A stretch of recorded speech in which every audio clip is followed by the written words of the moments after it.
살롬, 하나님의 크신 평강이 오늘 당신의 삶에 가득하기를 기도합니다. 우리는 때로 이해할 수 없는 고통과 마주하며 삶의 의미에 대해 깊은 질문을 던지곤 합니다. 오늘의 이야기가 여러분의 마음에 작은 위로와 희망의 씨앗을 심을 수 있다면 구독과 좋아요를 통해 더 많은 분들과 이 은혜를 나누는 일에 동참해 주십시오. 여러분의 영적 여정에 이 채널이 소중한 동반자가 되기를 소망합니다. 오늘 우리는 인류가 오랫동안 품어온 가장 근원적인 질문, 왜 세상에는 악과 고통이 존재하는가에 대해 이야기 나누려 합니다. 악과 고통은 크게 두 가지 모습으로 우리에게 다가옵니다. 첫째는 도덕적 악입니다. 이것은 인간이 다른 인간에게 행하는 끔찍한 일들, 즉 미움, 전쟁, 배신과 같은 인간의 선택에서 비롯되는 악입니다. 둘째는 자연적 악입니다. 지진이나 쓰나미와 같은 자연재해, 혹은 갑작스럽게 찾아오는 암과 같은 질병처럼 우리의 의지와는 상관없이 닥쳐오는 고통을 말합니다. 이 고통의 문제는 수세기 전 고대 그리스의 철학자 에피쿠로스 시절부터 인류를 괴롭혀왔습니다. 그는 이렇게 물었습니다. 신은 악을 막을 의지가 있지만 능력이 없는가? 그렇다면 그는 무능하다. 그는 능력은 있지만 의지가 없는가? 그렇다면 그는 악의적이다. 그가 의지와 능력을 모두 가졌다면 도대체 이 악은 어디서 온 것인가? 어떤 이들은 9.11 테러와 같은 끔찍한 사건을 보며 하나님은 없다고 단정 짓기도 합니다. 하지만 저는 그 비극의 현장에서 오히려 정반대의 모습을 보았습니다. 수많은 희생자들의 이름이 불려질 때 남겨진 가족들은 절망 속에서 하나님을 원망하기보다 그분의 사랑과 천국에 대한 소망을 이야기했습니다. 그들의 믿음은 너무나도 생생해서 마치 사랑하는 이가 여전히 살아있는 것처럼 말을 건넸습니다. 한 아이는 이렇게 외쳤습니다. 아빠는 제 영웅이에요. 생일 축하해요. 그 처절한 비극의 현장에서 저는 단 한 번도 무신론적인 절규를 듣지 못했습니다. 어쩌면 이는 우리 한국인들에게도 낯설지 않은 모습일지 모릅니다. 25 전쟁의 잿더미 속에서 혹독한 가난과 시련의 세월 속에서 우리네 할머니와 어머니들이 그러했듯 인간은 가장 깊은 절망의 순간에 오히려 초월적인 존재를 향한 갈망을 느끼곤 합니다. 물론 이 질문에 쉬운 답은 없습니다. 저 또한 수년 전 테러리스트가 터뜨린 폭탄의 형이 얼굴을 심하게 다쳐 몇 주간 생사를 헤맬 때 그 누구보다 이 질문을 처절하게 던졌습니다. 이제 갓 엄마가 되어 시한부 선고를 받은 젊은 여성에게 암이라는 고통이 주는 무게는 그를 치료하는 의사가 느끼는 무게와는 전혀 다를 것입니다. 흥미로운 사실은 이 악의 문제가 고통과 더 가까이 살고 있는 지역보다 오히려 풍요로운 서구 사회에서 더 심각하게 논의된다는 점입니다. 고통을 일상처럼 겪는 이들은 왜냐고 묻기보다 그 고통을 이겨낼 힘을 구하는 경우가 많습니다. 저는 한때 2명의 뛰어난 이스라엘 과학자를 만난 적이 있습니다. 그들은 제가 하나님을 믿는다는 사실을 알자 자신들은 신을 믿지 않는다고 말했습니다. 이유를 묻자 제 믿음을 흔들고 싶지 않다며 망설였습니다. 저는 괜찮으니 말해달라고 했습니다. 만약 그들의 말 한마디에 흔들릴 믿음이라면 애초에 가치 없는 믿음일 테니까요. 그들은 노벨 문학상 수상 작가의 책을 함께 읽었던 경험을 이야기했습니다. 그 책에는 유대인 여성과 아이들이 산채로 땅에 묻히는 끔찍한 장면이 묘사되어 있었습니다. 그들은 제게 말했습니다. 그 순간 우리 안에 모든 빛이 꺼졌습니다. 우리는 신의 다른 모든 것은 용서할 수 있어도 그것만은 용서할 수 없습니다. 저는 아우슈비츠 수용소에 여러 번 섰었고 그곳에 설 때마다 눈물을 흘렸습니다. 그들의 고통과 분노를 깊이 이해합니다.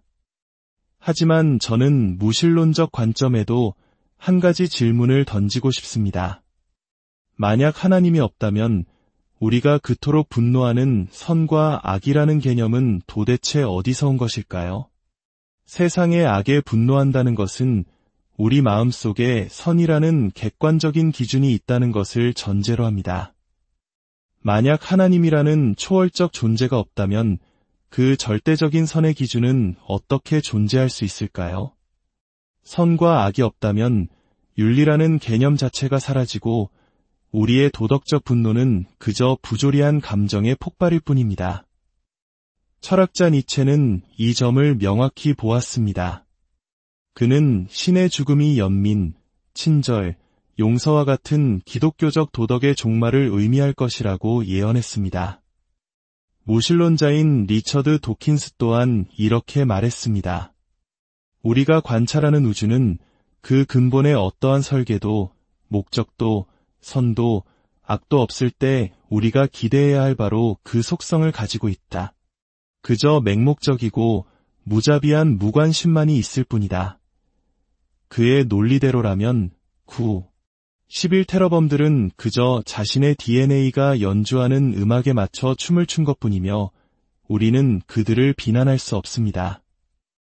이것이 바로 모든 도덕 개념을 해체하는 무신론적 세계관의 논리적 기결입니다.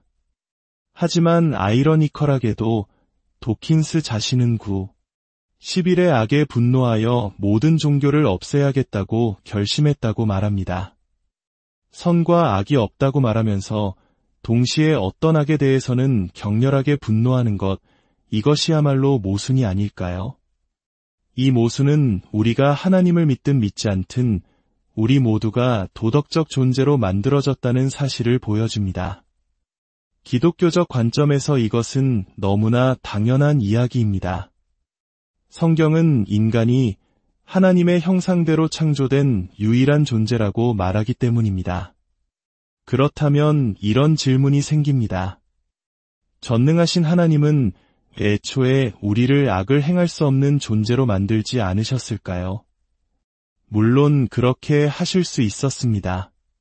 하나님은 우리를 프로그램된 대로만 움직이는 로봇으로 만드실 수도 있었습니다. 하지만 그렇다면 우리는 더 이상 인간이 아니었을 겁니다. 진정한 사랑은 로봇에게서는 나올 수 없습니다. 만약 제가 45년간 함께 살아온 아내가 로봇이고 제가 버튼을 눌러야만 키스를 해준다면 그 키스가 무슨 의미가 있겠습니까? 우리는 웃지만 그 차이를 마음 깊이 알고 있습니다. 진정한 사랑에는 선택의 자유가 필수적입니다.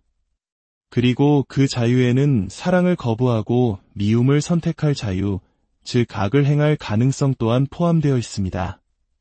하나님께서 우리를 창조하신 것은 어쩌면 부모가 자녀를 낳는 것과 같은 위대한 모험이었을지도 모릅니다. 부모는 자녀가 자라서 자신을 거부하고 상처를 줄 수도 있다는 것을 알지만 그 위험 때문에 자녀 낳기를 포기하지 않습니다. 자녀가 자신을 사랑하는 존재로 성장하리라는 희망을 품기 때문입니다. 우리는 이 세상의 불완전함과 상처들을 보며 하나님을 신뢰할 수 있는지 묻습니다. 이 모든 고통의 조각들 앞에서 우리가 여전히 하나님을 믿을 만한 증거가 있을까요? 바로 이 지점에서 기독교 신앙의 심장부에는 다른 어떤 종교나 철학에서도 찾아볼 수 없는 경이로운 해답이 있습니다. 바로 하나님께서 친히 인간이 되셨다는 사실입니다. 하나님이 십자가에 달리셨다는 것은 무엇을 의미할까요? 그것은 적어도 하나님께서 인간의 고통을 멀리서 지켜보지 않으셨다는 것을 의미합니다. 친히 그 고통의 한복판으로 가장 깊고 어두운 자리로 들어오셨다는 뜻입니다. 그러나 이야기는 십자가에서 끝나지 않습니다. 기독교 신앙의 핵심은 예수 그리스도께서 죽음의 권세를 깨뜨리시고 부활하셨다는 사실입니다. 이 부활의 소망이 없다면 이 땅의 고통은 그저 무의미한 비극일 뿐입니다. 하지만 죽음이 끝이 아니고 영원한 생명이 있다는 것을 믿는다면 우리의 세계관은 완전히 달라집니다. 이 땅의 고통은 영원한 관점 속에서 새로운 의미를 갖게 됩니다. 저는 뉴질랜드 크라이스트 처치에 대지진이 일어난 지 이틀 후에 도착했습니다. 그곳에서 순식간에 사랑하는 아내와 남편을 잃은 사람들을 만나야 했습니다. 저는 그들에게 쉬운 해답은 없다고 솔직하게 말했습니다. 하지만 고통의 중심으로 오셨다가 죽음을 이기신 예수 그리스도에 대해 이야기했을 때 그들의 눈빛이 조금씩 변하는 것을 보았습니다. 한 강연이 끝난 후 남편을 잃고 너무나 두려워 제게 다가오지도 못했던 한 여인이 작은 쪽지 하나를 남기고 갔습니다. 거기에는 이렇게 쓰여 있었습니다. 오늘 제 인생에서 첫 번째 희망의 빛을 보았습니다. 오늘 우리가 나눈 이 이야기가 지금 고통의 터널을 지나고 있는 누군가에게 바로 그 작은 희망의 빗줄기가 되기를 간절히 기도합니다. 우리는 모든 것을 이해할 수 없지만 우리의 고통을 아시고 우리와 함께 아파하시며 마침내 모든 눈물을 닦아주실 하나님을 신뢰할 수 있습니다. 주님의 위로와 평강이 여러분 모두와 함께 하시기를